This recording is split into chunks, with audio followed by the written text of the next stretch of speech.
September rain. Most days on my way to the bar or grocer's, I walk past an old man who sits in the shade of an oak on a creaky sofa that has lost its place in the lounge. I'd usually stop and talk to him.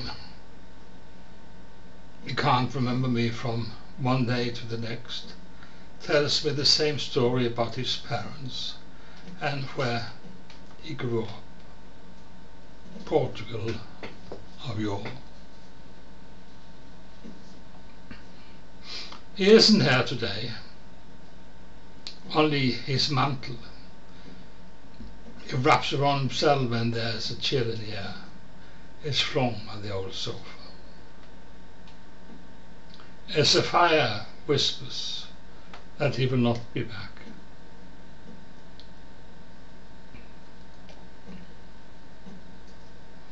Will I be that old? I ask the waning sun.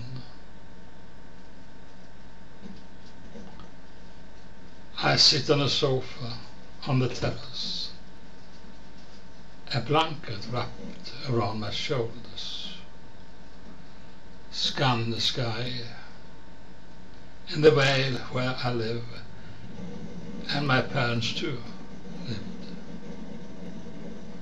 We wait for September rain.